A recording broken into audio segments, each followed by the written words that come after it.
Well, it has been 8 years since local musician Bruce Hughes suffered a devastating series of strokes. When he woke up in the hospital, he was unable to move or speak, and he feared he might never play music again. However, with determination, humor, and a lot of help, he has managed a rather amazing recovery. Bruce Hughes has just published a book about his experience. It's called A Stroke of Luck: Music, Medicine, and a Miraculous Recovery. And Bruce joins me on the line. Good afternoon. Good afternoon, Vanessa. How are you today? I'm very well, thanks. It's great to talk with you, Bruce. Take me back, if you can, to when you first had this series of strokes. I mean, what did your medical team tell you about what had happened and what you could expect? Well, the day it happened, like you say, I had a series of strokes. I was doing home care for my wife, who had a broken back from a texting driver that had hit her, and I went down with the classic signs, the facial droop, right arm, and slurring of speech, and an ambulance came and spent about a half an hour with me, but by the time they got there, I was sitting up normal, and nobody could find anything wrong. And then the second series of strokes hit, and it was a wild ride to the ambulance, ER, and then down to St. John for an emergency procedure they had developed, that they hoped would save my life, and it did. So when I woke up the next day, nobody was more surprised I was alive than me, but then quickly I realized, wow, all I can do is see and hear. And kind of scared out of my mind, you couldn't even communicate outside of blinking yes and no. They teach you that. So pretty scary. Yeah, that's got to be incredibly tough. On the one hand, grateful to be alive. On the other hand, not even being able to communicate. How difficult was that for you? I mean, what had your life been like just 2 days earlier? Oh, we had just shortly, a couple of weeks before this happened, we had just announced a big show, a reunion show for our old blues band at Harvest, and we hadn't played in like 18 years or something. So the band was really excited, and all of a sudden, boom, it's like, well, maybe we can't make the gig, But I was determined to make it and talk to them, and they said they'd hold our spot as long as they could and followed my recovery, and it all worked out, and I got to do the reunion show 15 weeks later. It has been an incredible recovery, but I know that doesn't happen overnight, and it doesn't happen without an awful lot of very difficult work. So how did you begin to tackle your recovery? What did that look like? Right off the bat, I knew about neuroplasticity from my work with youth and family and stuff, and I immediately started working on myself to reconnect my brain to my body, try and rewire it. And then once I got back to Fredericton, they did some assessments. My left side came back pretty good, and they sent me down to a rehab unit in the hospital and spent 2 months there working my butt off every day with occupational therapists, physiotherapists, speech therapists. Probably as hard as all the physical stuff, speaking and learning to write again was probably the two most challenging. It was just unbelievable how hard those two were to do again. And so important, obviously, to be able to communicate. Yeah, especially, being a part-time musician all my life, and, that was the one thing that could always bring you a little bit of, I don't know, it was your kind of buffer to the world, and now I couldn't even do that or communicate that I couldn't do that. So it was really frustrating for about a year, but then things started, I turned around in less than a year, but it was a full year before I could really function properly or even close to it. Where did you find strength during those really difficult moments? Well, fear is a powerful motivator, survival mode. I had my sister-in-law was a nurse who had a brain tumor, and then 2 days later had a stroke. I saw her recover, just remarkably herself. So I knew it could be done, and I just had the support of so many, friends, family, the medical team. Everybody was seeing me getting better day by day and pushing me harder, and I wanted to be pushed harder. So it was, it was just a beautiful thing to be part of, even though knowing some of your roommates and stuff aren't having the recovery you are. It was a tough spot to be in, to walk out that door and know others may not. You had seen it happen, so you knew what was possible. Right, and I've coached I'm there every week. I'm the patient experience advisor for therapeutics now at the hospital, and I will go in every week and work with stroke survivors and their families and give them that talk and just say, look, I'm living proof this can be done. There's no guarantees, but it can be done. And I've coached at least half a dozen that was, as bad as me and went home with their spouse. They might have had to have a cane or a walker, but at least they were going home and not to a home kind of thing. Yeah. Why was that important for you after you had recovered to get involved in that way, share your experience? Well, originally my OT approached me, and because of strokes, it usually has a lot of cognitive issues. I was the first one with such a major stroke that didn't seem to have any, which could be debatable. But she says, "Listen, we've had this position that no one has ever been able to fill, and your skill set, like I used to work with at-risk youth and stuff, so it was just a different form of counseling." And I said, "Sure, I'll try it." And here we are 7 years later. Yeah. A big part of it's paying it forward for me. These people, their careers saved my butt, right? Their knowledge and education. The least I can do is pay it forward and help them out when I can. Yeah. Is there a memory that really sticks with you from that time when you were working so hard on your recovery? There were many. Probably, yeah.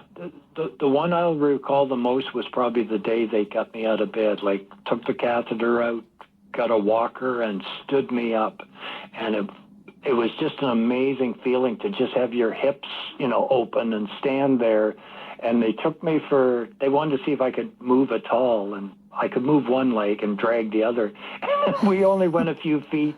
And they said, okay, we better go back to bed. And I kind of mumbled no and clunked my way down this long hallway and back and basically went to bed for the next day.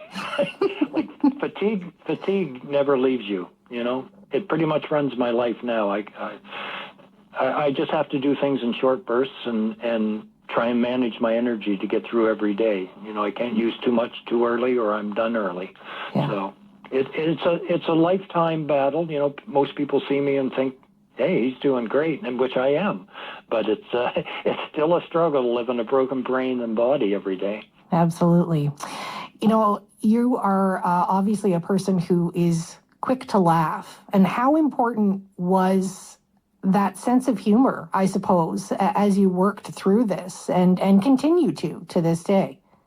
Well, humor can get you, going into a situation like that, you can go dark pretty quick. And when I arrived at the rehab unit, everybody kind of was in their rooms, in bed early, very quiet, and I'm just not that type person. And in a couple of months, we turned it in, the nurses were saying, this is the most happiest rehab they'd ever seen, Everybody sitting up and laughing and going, all right, once I could play my guitar a little bit, I might get that out, and, drinking tea and coffee and just meeting all the families. It became, a bigger thing than just a group of individuals. It became a community, and we got well known for it. So it felt good to be doing something, even though while you were a patient, you were helping others heal too.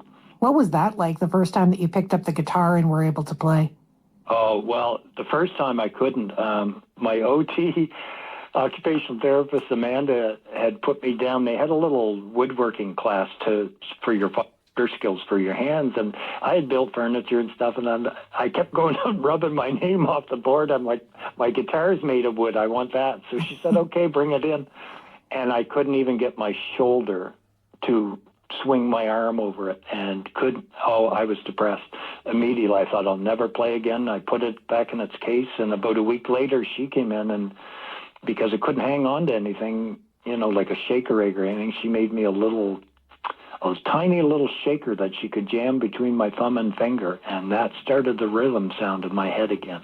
Oh. I would sit and shake it. I couldn't change the pattern, but it started me strumming. And and then over time, they got my shoulder to work, and I could get it over the guitar, and I'd bang the back of my fingers until they bled sometimes because I couldn't feel them, into the strings, just repetition, and then eventually I could, hold a pick a little bit and strum a little, and I mean, I'm talking hours and days of just over and over repetition to try to strum again, and I did. I can play rhythm now. My brain can't process to play lead. I've gained 90% maybe back of my skill, but it's that extra 10% that makes the difference, right? So right. I did the best I could.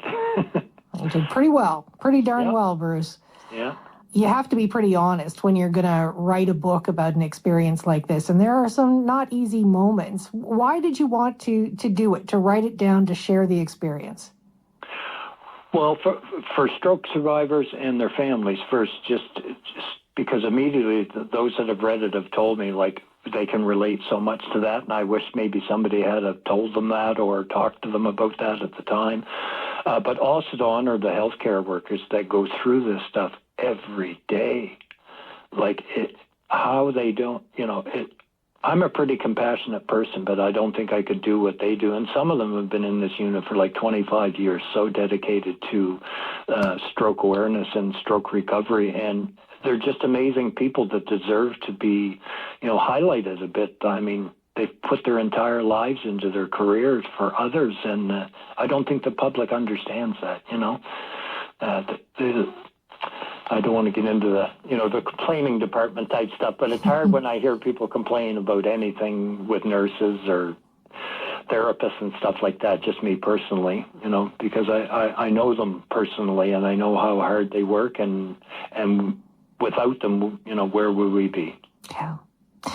I'm so very pleased with the way that you have handled this and tackled this and been able to recover to this point. Thank you so much, Bruce, for sharing your experience. It's really appreciated. Well, thank you, Vanessa. I'm a big fan of the show, and I've been waiting to talk to you for a long time. Thanks for having me on. Thank you. Bruce Hughes is the author of A Stroke of Luck, Music, Medicine, and A Miraculous Recovery. It's published by Purple Porcupine Publishing. And he'll actually be at Chapters in Moncton between noon and 4 this Saturday, and then at Indigo at East Point in St. John on Sunday. He's planning a big launch event on May the 22nd at Dolan's in Fredericton, where his bands will play. And he actually wrote a song about his recovery that was recorded by his rock band, The Unheard. Let's sneak a little bit of that in. This is Day After Day.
That is The Unheard with a bit of Day After Day, a song that Bruce Hughes wrote about his stroke experience and his recovery.